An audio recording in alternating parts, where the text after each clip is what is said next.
Hey everyone, it's Richard, watching The Plain Bagel. 2025 has so far been a year full of cryptocurrency headlines, from early hype around a new US government strategic Bitcoin reserve, to just days before his inauguration, the launch of Trump coin in the United States.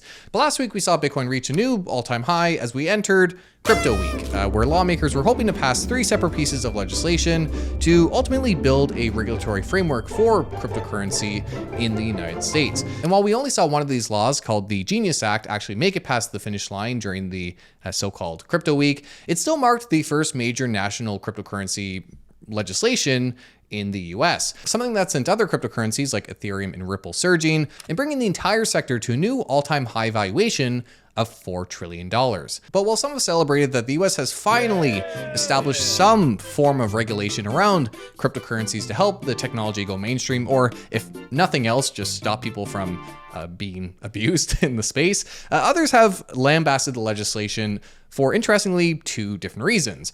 Some, on the one hand, arguing that it doesn't go far enough for protecting consumers in the face of what we typically see from traditional financial institutions, with it even being framed as a deregulation of the industry by some, while others argue that it effectively takes away the very thing that made cryptocurrency worth dealing with in the first place. So what exactly does the recently passed legislation do? What's on the docket in terms of the other proposed legislation, the so-called Anti-CBDC and the Clarity Act? And what does it all mean for the cryptocurrency space and even the US dollar, given that some have highlighted an implication for US dollar usage and even government debt? Well, that's what we'll look to cover in today's video by carrying out everyone's favorite activity, reading legal documents. Okay, I get it, tough sell, but it is important for the space, so I think it's worth going over nonetheless. We'll start off by covering the law that actually passed both the House and the Senate this past Thursday, the so-called Genius Act, which stands for Guiding and Establishing National Innovation for US Stablecoins. And as the subtitle highlights, the act is to provide a legal framework for payment stablecoins. Now, stablecoins are cryptocurrencies who peg their value to some sort of fiat currency, most often than not the US dollar, to allow people to carry out US dollar equivalent transactions on the blockchain. With stablecoins often being backed 1-for-1 by US dollars or similar assets to ensure that their value stays in line with the US dollar, making them easier to transact with than, say, Bitcoin, which is fairly volatile and transactionally inefficient. While the idea of a stablecoin seems relatively simple enough, we've long seen the space rife with controversies given its unregulated nature, with a lot of stablecoins either taking on investment risk with their reserves, thereby adding risk to the peg they have with the US dollar, or just misrepresenting the 1-to-1 peg that they have. With Tether, for example, the largest stablecoin out there, actually being banned from operating in the state of New York after allegations that the company wasn't fully backing its tokens 1-to-1 with the US dollars or equivalent assets, and other stablecoins like Terra USD having completely collapsed after losing its US dollar peg. But with the Genius Act, the US is looking to finally crack down on certain aspects of the industry. Firstly, the law sets up a new registration regime for US dollar stablecoin issuers, making it so that only permitted payment stablecoin issuers, or PPSIs, can issue these stablecoins. With these PPSIs required to A, back their stablecoin at least 1-to-1 with US coins and currency, deposits, or other short-term money market loans and securities, like, for example, treasury bonds and bills with maturities of 93 days or less. B, publicly disclose their redemption policy and establish procedures for timely redemption of outstanding payment stablecoins, meaning users will be able to trade their cryptocurrency for the underlying dollars. And C, they'll be required to publish the monthly composition of their reserves on their website, including the total outstanding stablecoins that have been issued and the amount and composition of the reserve, with these disclosures requiring monthly certification by a registered public accounting firm. All of which you'd hope is standard practice anyway, and that some present themselves as carrying out a standard practice, but requirements nonetheless that we're finally seeing codified in US law. Now, the Act also implements a number of consumer protections. Issuers are required to segregate reserve assets from their own to prevent commingling, meaning there are severe restrictions on how they can use their reserve assets, with, again, it being limited in what they can even invest the money in, with the law also indicating that reserves cannot be pledged as collateral for any purpose other than creating liquidity for redemptions. And in the case of an issuer's bankruptcy, the Act gives token holders priority over creditors in the distribution of reserve assets, which is already quite standard in the finance industry, but is a pretty meaningful update for the crypto space. In the past, when stablecoin issuers have gone bankrupt, It was sort of just a given that your money was gone, with that being the case with Terra USD. Now, on top of these points, the law also subjects stablecoin issuers to the Bank Secrecy Act, which is the legislation that requires financial institutions to build client profiles, keep records, and flag large or suspicious transactions for the purpose of implementing anti-money laundering policies. Something, again, that's currently standard among financial institutions, but that we're now finally seeing in the cryptocurrency space. As for who will oversee stablecoins in the United States, the Act specifies that federally registered stablecoins will be regulated primarily by the Office of the Comptroller of the Currency, who currently manages US banks, while stablecoin issuers with market caps of under $10 billion can alternatively register and opt to be regulated at the state level if the states set up a comparable regulatory framework. However, the Act explicitly states that so far as it concerns U.S. securities legislation, stablecoins will not be defined as securities nor commodities, meaning they will not fall under the jurisdiction of the Securities Exchange Commission or the Commodity Futures Trading Commission, meaning that from an oversight standpoint, we'll likely see much less when compared to traditional brokers, exchanges, or issuers of any sort of traditional financial asset, and more in line with companies like PayPal or other money transmitters. Now, the Act does leave a number of points outstanding. For example, they highlight that capital, liquidity, and risk management requirements will later be set by federal and or state regulators, meaning reserve composition requirements such as, for example, how much cash a stablecoin issuer can hold versus T-bills is yet to be determined. And the law instructs the Secretary of the Treasury to investigate so-called endogenously collateralized stablecoins, or stablecoins that use other cryptocurrencies as collateral, which seemingly will be used to inform further regulation down the road. So that's the Genius Act in a nutshell. And while some are, again, celebrating this as the US finally installing some form of guardrail in the cryptocurrency space, others have even argued that this could be good for the US dollar and its global dominance. You see, the vast majority of stablecoins are already backed by the US dollar, with 99% of stablecoins being pegged to the currency. And while the US is the largest country in terms of stablecoin activity, they're also quite popular among emerging markets, with India, Nigeria, and Indonesia being among some of the top users, especially in comparison to their gross domestic product, demonstrating that stablecoins do actually help the US dollar reach countries around the world. So with these consumer protections, we could see the area continue to gain popularity outside the United States and therefore help spread usage of US dollar-based assets. And with stablecoin issuers able to use US treasuries as a component of their reserves, this could actually help the treasury bond market by unlocking more demand for US debt, providing the government a source of financing. It's also worth noting that the regulation would be more competitive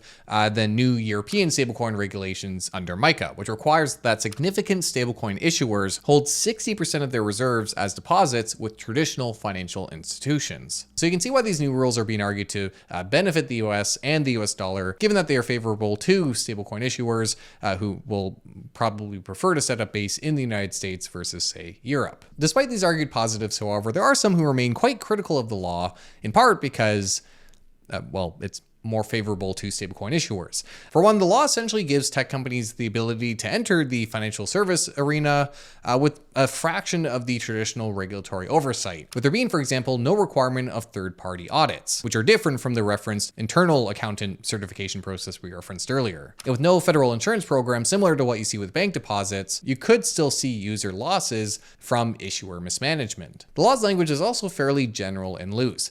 For example, there's no stipulation on how long stablecoin issuers can take in redeeming user tokens, with the law simply indicating that these redemptions must be timely. And while the law does require foreign issuers of US stablecoins to have, quote, substantially similar regulatory regimes to be exempt from these rules, that naturally leaves room for interpretation, which could lead to some problems. Tether, for example, is actually based in El Salvador and currently has reserves that wouldn't meet the requirements of the Genius Act, which raises the question, is the US government simply going to cut off Tether from the US market and make it illegal to use the stablecoin there? Or are they going to argue that El Salvador's regulation is close enough to the Genius Act and introduce US users to more risk, which is notable given Tether's history of controversy. Now, another angle to the criticism is that some are lamenting that the know your client requirements and the like do take away what some view as the primary selling point of the technology, which is that it's removed from traditional regulations and controls. And of course, some are critical that the act was passed after massive lobbying by cryptocurrency companies,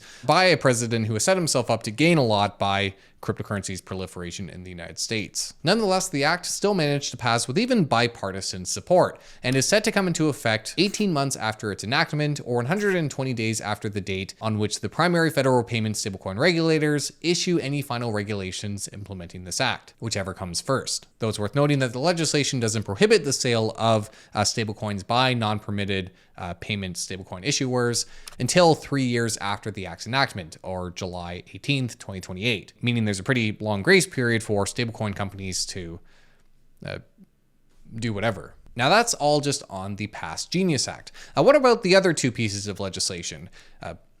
What do they cover? Well, we won't go as in depth into the other two, given that they haven't yet passed the Senate, but they are just as important to cover here, because while the first is relatively limited in scope, the second is shaping up to have a much more meaningful impact on the cryptocurrency industry as a whole. The first of the other two acts, the Anti-CBDC Surveillance State Act, looks to ensure that stablecoins and that sort of activity remains a private function and tries to ban the Federal Reserve from creating its own central bank digital currency, effectively issuing its own US dollar stablecoin. But this stemming from concerns that CBDC would give a central bank too much power, oversight, and control over individuals' finances, with the legislation explicitly banning the Federal Reserve from issuing or using CBDCs for monetary policy and barring the institution from offering financial products or services directly to individuals or maintaining accounts on behalf of individuals. All of which fairly straightforward, albeit a bit more partisan, given that it does kind of touch on conspiracies about the Federal Reserve trying to control people's bank accounts, with the Federal Reserve not having confirmed any plans to issue a CBDC. But the second bill in the works, again, much broader implications for the crypto industry. Known as the Clarity Act, or formerly the Digital Asset Market Clarity Act, the law looks to establish a comprehensive regulatory framework for essentially all other cryptocurrencies outside of stablecoins, with one of its key points being the establishment of jurisdiction over cryptocurrency categories. You see, under different management, we saw the SEC argue in the past that the institution should have jurisdiction over most cryptocurrencies. However, this act would explicitly define different categories of cryptocurrencies, digital commodities, and restricted digital assets, with the former referring to cryptocurrencies like Bitcoin and Ethereum that are sufficiently decentralized and do not confer rights to profits, governance, and or financial claim against an issuer, and the latter referring to everything else that does. And while restricted digital assets would be governed by the SEC, digital commodities would be exempt from securities laws and be governed instead under the Commodity Futures Trading Commission, which might not sound very meaningful from the outside, but it would mean that issuers of these cryptocurrencies would face much less stringent regulations and disclosure requirements when creating cryptocurrencies. Now, the act does also impose anti-money laundering and know your client requirements for certain digital commodity-based companies and establishes a new registration category for companies who deal in the space, which has long been something cryptocurrency exchanges have been asking for, given that in the past, after trying to register the traditional way, they found themselves being sued for not being properly registered. Now, the Clarity Act has been subject to its own criticism, not least because it would actually help Donald Trump's own cryptocurrencies avoid SEC registration and oversight, but further because when it comes to meme coins, it basically means game on. Yes, the SEC had already clarified that these types of crypto tokens wouldn't be subject to SEC oversight, but this seemingly demonstrates that there's no intent to crack down on this space. With there being virtually no regulatory oversight and minimal disclosure requirements for projects that have a reputation for just stealing investor money, either skimming millions of dollars in fees or just intentionally rugging their users. So while this is a piece of regulation, we've actually seen some refer to the Clarity Act as a type of deregulation in the investment space, which might benefit the price of certain cryptocurrencies of past, but still keeps a lot of risk in the system. Nonetheless, those are the laws of Crypto Week, whether passed or yet to be passed and currently being debated. Whether these ultimately pass the Senate, which is where the two other acts are currently sitting, or how this impacts overall cryptocurrency usage, again, remains to be seen. On the one hand, one aspect that has kept users out of the space has been the lack of any sort of safety net, so even any sort of guardrail into the space could help with bringing more into the area. And at least with stablecoins, it's likely that we see industry incumbents start entering the space now that there's a legal framework established, with a number of banks considering issuing stablecoins and PayPal having already done so. However, it's far from addressing the area's reputation as a Wild West, and with all the outstanding issues and questions over how broader aspects of the acts will actually be implemented, we'll have to wait and see how things shake out. Anyway, that's the video. Thanks for joining me today. If you like this video, please do make sure to like, subscribe, all that good stuff. It does help the channel tremendously. And let me know your thoughts on Crypto Week. What are your views of the legislations, those passed and those still being debated? Any and all thoughts, welcome in the comments down below. Thanks again for joining me. And as always, be safe out there.